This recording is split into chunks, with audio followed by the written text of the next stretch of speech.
Focusing on education and housing today, Governor Mills was in the Portland area, also campaigning for U.S. Senate. Mills is one of 3 candidates running for the Democratic nomination to try to unseat Republican Susan Collins. Our Christian Harsa has more on what Mills talked about today. Hi, Christian. Hi, Brian and Amanda. Mills began her day hearing from educators in Gorham after recently approving an increase to the minimum salary for teachers. Mills then toured construction sites in Portland before sitting down with housing experts for a roundtable, continuing her campaign's Candid Conversation tour. And one, I was really passionate about it, so I put a lot of effort, time, thought, design into it. This little model is Seth DeRozier's vision of teaching. And inside, there's a bunch of different details.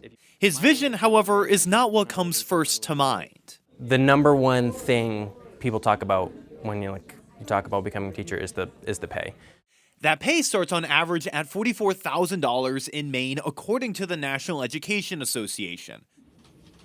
Done. Thank you. Signed into the supplemental budget, the minimum salary is going up to $50,000 by the end of the decade. So this salary increase is just one small step towards finally paying teachers what they deserve for the incredible work that they perform. Work that one of Maine's future teachers says starts with passion.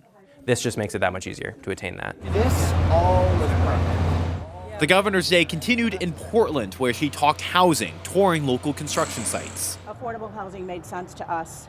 This one is for youth and family outreach. And it's really an incredible vision to transform this corner of Cumberland and Preble in downtown Portland. The final build will have childcare on the first floor and 60 family units above to add to the local supply of housing. It all comes back down at the end of the day to lack of supply. That is Bangor Housing's Mike Myatt talking at Mills' next stop, a roundtable with housing leaders as she runs for U.S. Senate. Many express concerns about the future of federal housing funding. As we've seen now for several months now, that continues to be at risk. The roundtable also took the chance to tell Mills, as a Senate candidate, their thoughts on what is working. Preble Street's Mark Swan advocated to learn from successes found by veteran affairs projects. Intensive case management, wraparound services, ability to stick with people a long time, and then it's client assistance funds, and it's a system that works.